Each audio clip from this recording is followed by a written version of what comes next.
about with these LS motors is the gaskets and the seals on it. I mean, look at this motor though, for 226,000 miles. If this was a small block or a big block Chevy or something, it would have a ring about this big around of dirt and dust and oil and everything just stuck to it everywhere. I really rip off these coil pack holders. All these brackets just go right on top of, and that's one of the things I think makes these LS motors so ugly as well. You put all these coil packs, all the wires, all your plug wires, you get a bunch of crap on your valve covers. You can't get in there to clean it all off or anything. It makes them kind of ugly. So by removing the coil packs on an LS motor, you really start to clean it up. And remember these LS motors are ugly, but you can change every little bit of it. So it doesn't really matter on how you think it looks and everything right now. You can turn around and make it look like anything that you want to make it look like. And remember all the electronics on it. What's so scary about it for so many people, it doesn't have to be scary, because this stuff is kind of just plug and play. It's the only place that you can plug it into. You can't plug it in the wrong spot or anything. So once you get all these wires all in place and everything, here's our air conditioning compressor.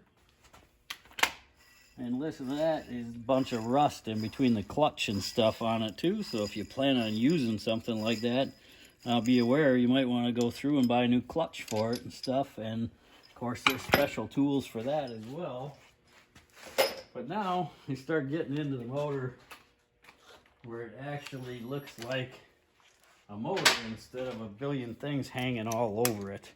And there's one bolt, like for the bracket, that's underneath the motor, or there's two of them actually that are underneath that motor or compressor housing. So you got to take the compressor off first before you can get this bracket off. And a lot of people, these air conditioning doesn't work right down there because it is so low in the chassis that it hits on a lot of cross members and stuff. So we're going to take these motor mounts off, and these will just be junk right here. We'll just throw these right in the recycle. There's no reason to keep these for anything. There's a big ugly motor mount there, so we'll get rid of those things, and then we'll zip the pan off. I like to zip the pans off from, well, it's sitting up like this, because even if the pan is empty and drained, if you flip the motor off to get at the pan on the other on the top side, any residual oil and debris and anything that sits down in that pan now runs in your entire motor. So I like to just pull the pan off from down below. We'll get that thing out of there as well. And that all the pan bolts are 10 millimeter as well, so keep that in mind. All right, guys, let's get this thing torn apart. We got our coil pack covers off now. Let's take the valve covers off and see if there's any surprises to be had in there. And then we did pick the Valley pan. We took our knock sensors out. And yeah, it's kind of a typical knock sensor. You know, a little crusty in there. So you can definitely tell she's got some high miles on it. Maybe had some oil changes that went over their recommended changing, but nothing too bad. No push rods, no broken springs or anything like that. So that's possibly a good sign. See the other side, doesn't look too bad. Nothing major or anything in there. So these Valley cover, these knock sensors now, check out the hole right here that they go into. It's just full of water. And those things are just crusty, corroded, nasty, and then the connectors corrode on there. And that's a really typical problem with these Gen 3 motors once they start getting higher miles on it and stuff. So those are junk or garbage right there. Those will go in the recycle as well. And now we'll take off this valley cover and we can have a little look-see inside. See what that looks like inside of this. Oh. And here's another one of our, oh boy, there we go. A little more, you can start to see a little bit more of the inside of there. Just dumped a whole bunch of grit and everything in there, but you can see a couple lobes on the cams, and I don't see any broken lifters or anything like that in there, so that part's good. We can pull these steam lines off. In the earlier generations of these LS motors, the steam lines had a crisscross and it was one big piece. The later versions, they end up plugging the back ones off here and the steam line just crisscrosses in the front, and that's it. And it's in the front center. These motors are kind of typically to airlock as well. They get, when you put a new one together, they tend to airlock, and you have a hard time getting the air out of the front of these motors. So you have to jack the front of the motor up and turn around and get that air out of there while it's running with the front of the motor jacked up, because otherwise the air gets stuck in there. So if you fire an LS motor up and you're having trouble with it, you think it might be the thermostat, or it's not, it's getting like 220 degrees or so, and it doesn't seem to want to cool down, that is more than likely what's going on with them. So we get all these busted loose anyways. And like I say, I always like to just crack them loose by hand, just so I can feel if the thread's messed up, if the bolt is messed up or something. I can kind of get a feel for it. So if it's especially like our exhaust bolts, I'll show you that in just a minute. This is the one big thing with these LS motors that just about every one that has some miles on it has, is the exhaust. You can see actually over here, somebody else had removed this exhaust manifold, and every one of these right here is a broken stud. So those are broken bolts right there. They look like studs, but they're actually a broken bolt.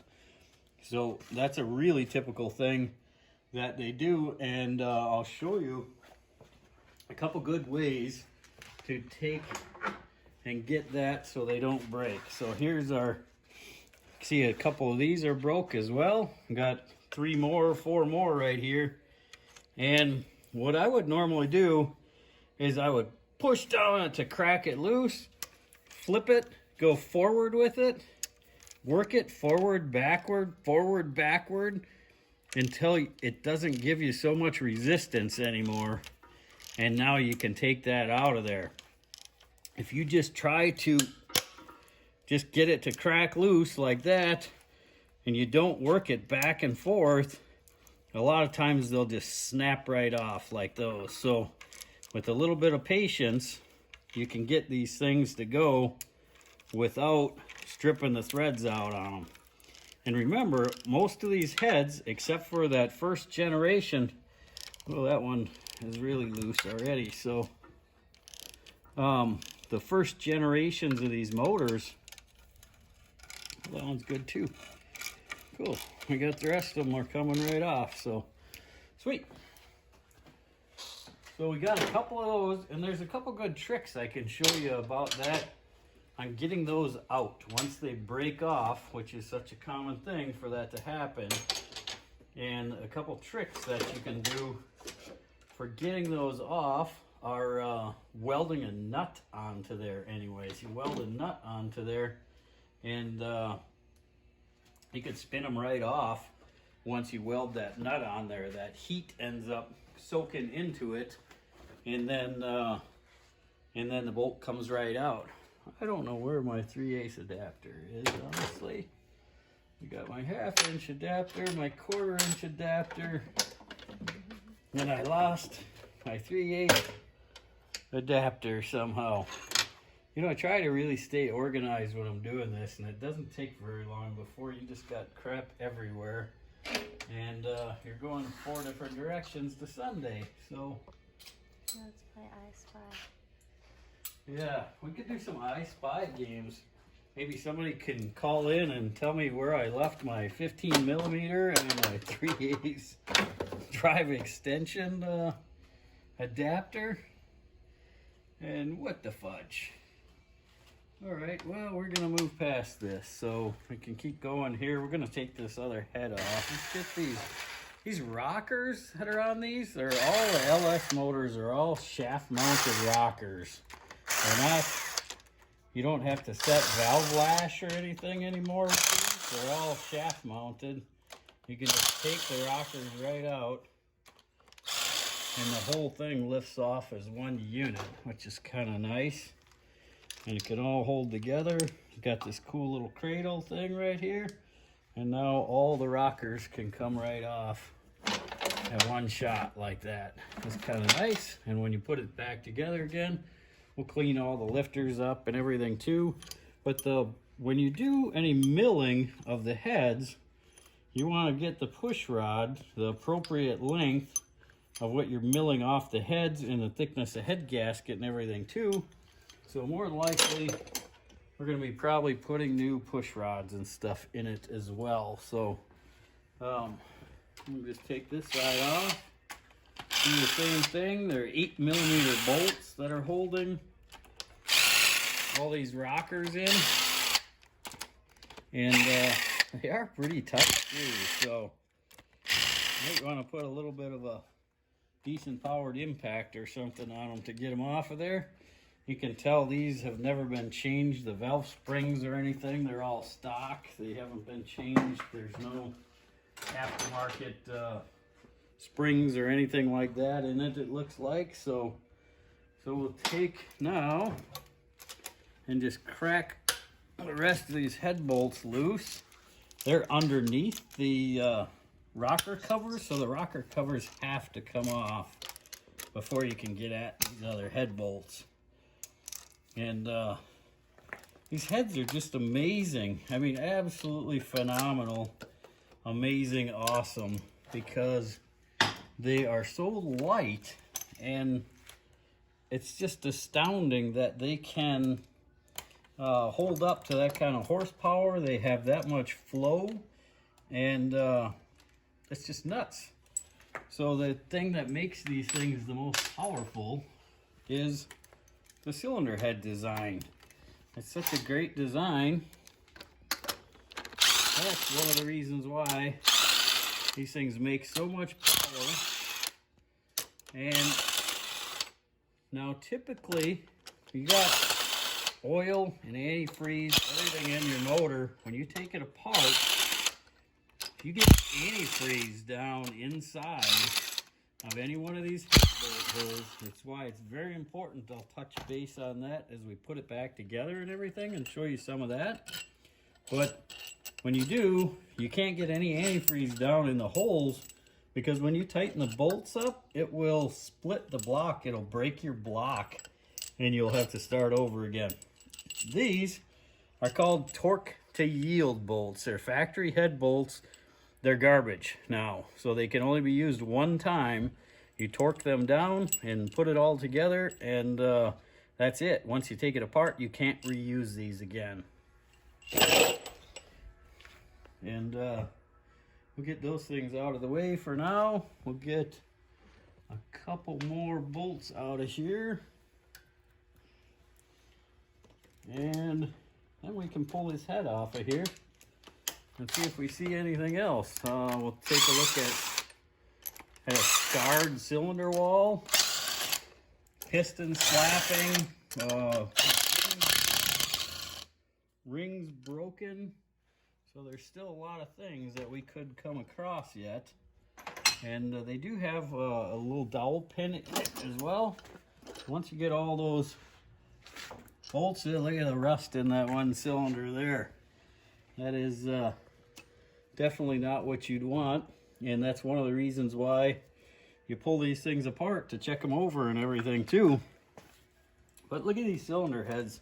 That's 2 fingers right there to pick up a set of these aluminum cylinder heads and do a little inspection and see any of the valves, see if they're burnt or anything. And look at the spark plug on that one too. That spark plug on that cylinder, it's all rusty. The valve is all rusty. So some of these, that's what happens. Then the water gets in a cylinder and it'll just sit there. And that right there might cause this right now. So if you would have turned that motor over completely, and it would have broke the piston rings right there. So this is a great time to show that for an example, that that's the kind of thing that you can run across. And supposedly this thing ran and drove. I guarantee you the piston rings are rusted in there, and that is probably going to require a bore out the cylinder right there just to get bigger pistons in it, because that rust right there from the water sitting just in that little cavity right there has probably made this motor, so you're gonna have to bore it out to get it fixed. So that wasn't what I was quite hoping for anyways, and that is a prime example right there of why you just can't take people's word for anything. You know, people can tell you that it ran and everything when they pulled it out, and that's what they know, but who knows how long it was sitting underneath something without a cover on it, and all it takes is a little bit of moisture in there, and that's it. You know, you can't do anything about that now, because that cylinder is probably toast because of that. And it's too bad, because the rest of them actually look awesome. So hopefully the rest of them don't look too bad. Some of that, sometimes the rust will just sit right on the top, but that I think is a little bit deeper.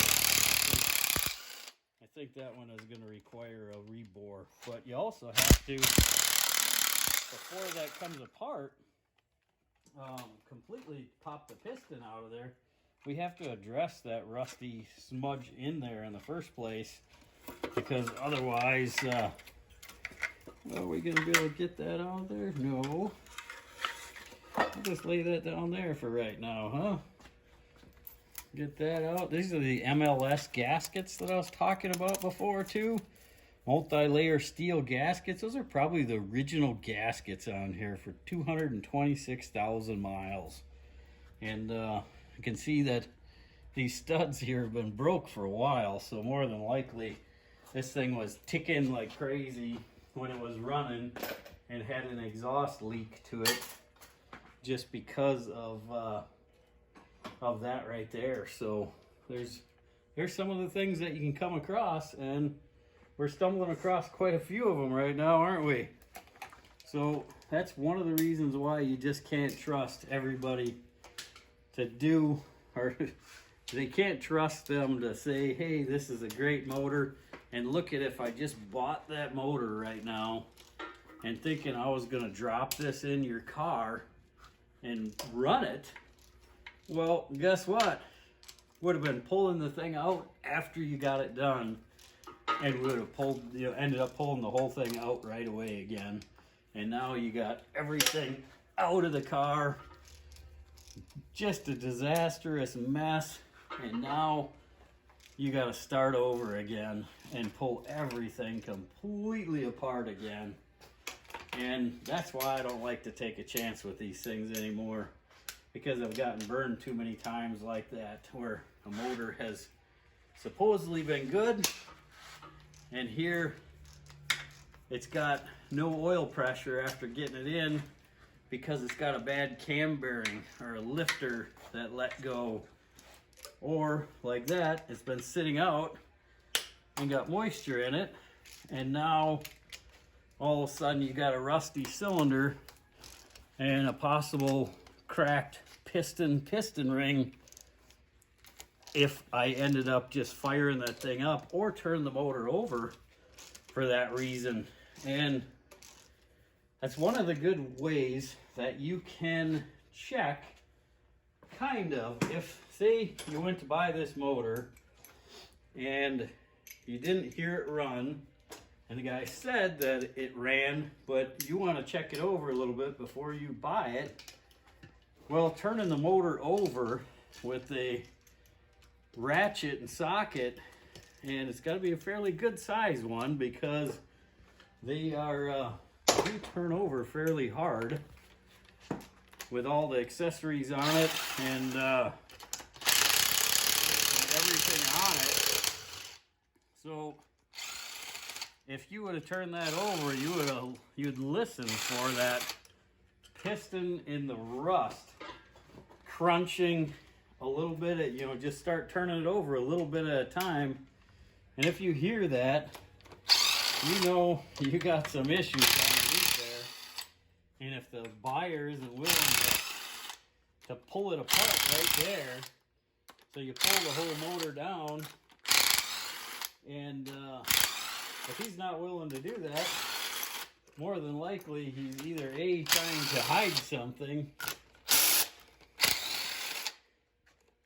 or B, doesn't know enough about it to make the difference to make it work or not. And now with these, I try to kind of keep everything in order.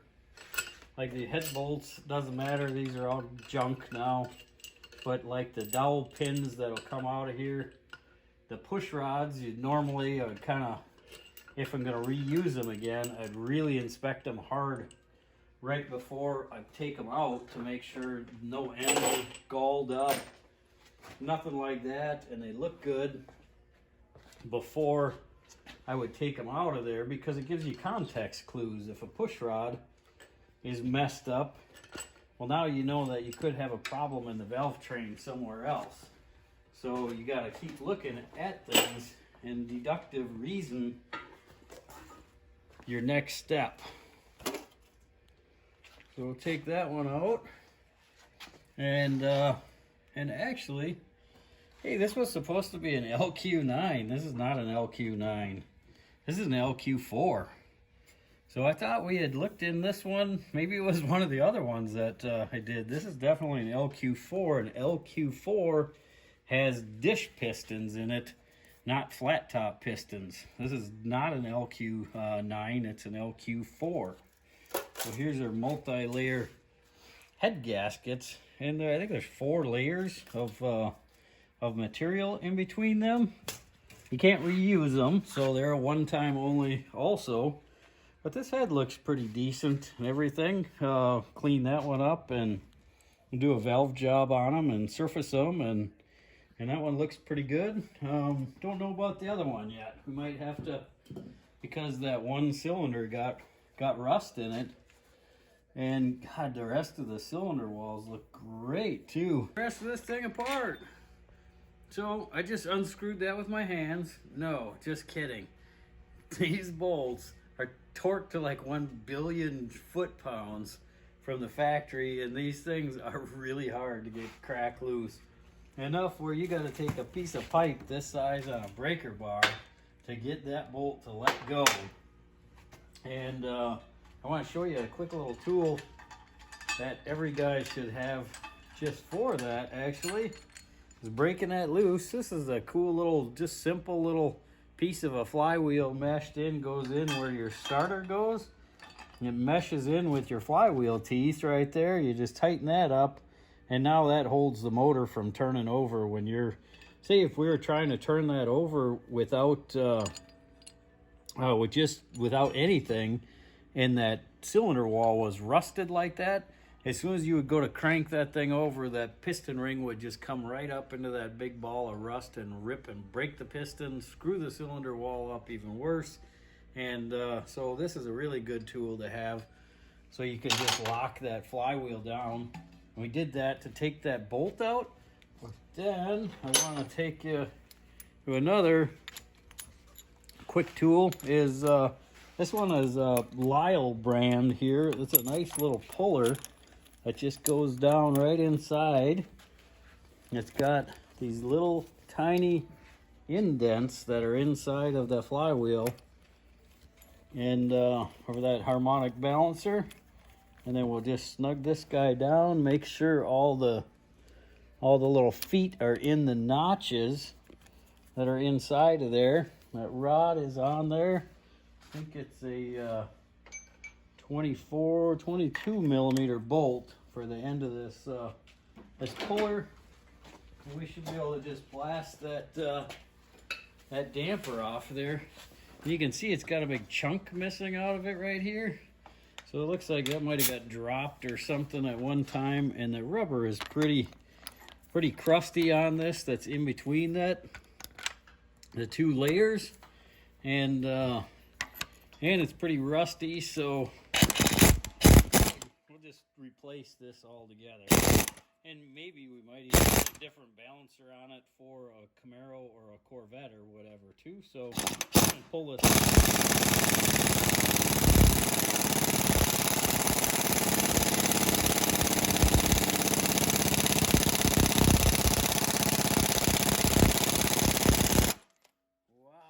This one is on there. So remember that tool that I was talking about? We have to use that right now, I guess. We'll put this guy on there, and we'll lock that down, and then throw a big breaker bar on it. I don't know if my impact wrench is just getting old and weak, or that is really on there tight. So you don't even got to tighten these things down. They're just going to mesh right into that teeth as long as they don't slip out. You're just fine. So let's just lose the impact for a minute. We'll put a big breaker bar on it. Let's see if we can't. There it goes. Here we go. All right, now we got it on the run. Once we got that loosened up, so now we should be able to hit it with this guy.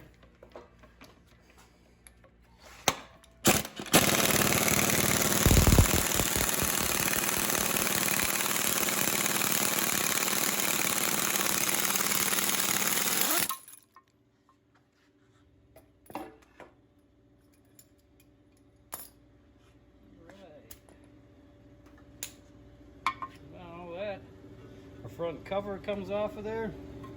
If this was a Gen 4 motor, it'd have a timing, would have a cam sensor in it right here, and if it had the VVT, it would have the variable valve timing thing right in the middle of that. Cover sticks out significantly more. Here's one of the other, well, here's one right here actually. So here's a brand new Gen 4 one. This has got the timing cover with the cam sensor in it. No VVT though. The VVT is a big bulge thing sticking out of the middle. So we had that one. We'd have all three different covers for that they make for these things. This would be for a Gen 4 motor, 58X wheel, and that is one thing that we can also see now. We'll take this windage tray off of here, and yeah, she's seen some oil heated up and everything and cooked on the crankshaft, but you can see that it's got the double reluctor ring right here, and that's a 24 tooth reluctor wheel right there. It has no knock sensors on the outside of the block, so we know it's a Gen 3 motor, 28X wheel, and then we can start inspecting. We can pull our flywheel off now, our oil pump. You can see the timing chains on it too. That'd be an interesting thing too to see, is look at how much slop these timing chains have in them. I mean, that's just a ton, and people ask that all the time. Is it normal for them to have that much slop in there? Yeah, it is actually, and this is very well could be the original timing chain on here with 226,000 miles on it. So obviously that thing is toast, and we'll throw a new one in there. But then we'll also put another dampener in there, like an LS2 dampener, which kind of takes some of that chain slack up. But that's what your that's what your cam sensor does. So it can run a sloppier timing chain and everything in it, because the computer senses where the cam is in relationship to the crankshaft. So even if it has a sloppy timing chain cover in there, it can advance and retard that timing in it to compensate for that. So that's one of the really cool things about these LS motors. And they say, oh, everybody, a double roller timing chain and stuff. You really don't even need that with these because of the roller cam. It turns over so much easier, so much less friction on it and everything, until you start getting into the big spring pressure and heavy duty, high horsepower, big spring pressure for a normally aspirated or something like that. You can go with that single timing chain and it works, 700-800 horsepower, no problem with that factory style timing chain. So there you about have it. There's the whole adjust. We'll get, we still got to pull off all the main caps, all the rod bearings and everything, and check that out. But there you go. There's your whole LS motor in a nutshell. That is everything. You got a whole bunch of crappy parts here to get rid of. This used to be, must have had an oil cooler on the front of the radiator or something. Throw that away. That's junk. The motor mounts are junk. The oil pan, not worth a dime probably, so that'll go too. But the windage tray, we'll keep that windage tray, and we can probably use that in a different oil pan actually. The damper, we'll probably get rid of that we'll throw that damper away as well. And then all our front drive accessories over here. I'll show you a cool use for these exhaust manifolds off of these truck motors in a later date, but the intake manifold, you want to sell one of those, you'll probably get 50 bucks for it, completely loaded with the rails, the injectors, the throttle body, everything.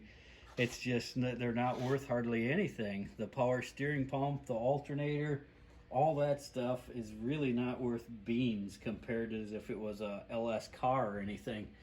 So that is part of the illusion that I was talking about. You buy this truck motor, you think you got a nice running, driving motor. We just pulled this whole thing down tonight, and we have a motor that needs to be bored out. You can't really utilize any of this stuff here. So what do we have? We have a long block, basically, that we just bought that needs some machine work, and we don't even know if the crank is usable or anything yet. We're going to get into that next. So hey guys, thanks for joining us, and I hope you guys learned something, and let me know anything you want to see or do, or anything that I messed up on or anything. Go ahead and put that in the comments below. Please like, subscribe, comment, and we'll catch up with you guys on the next one.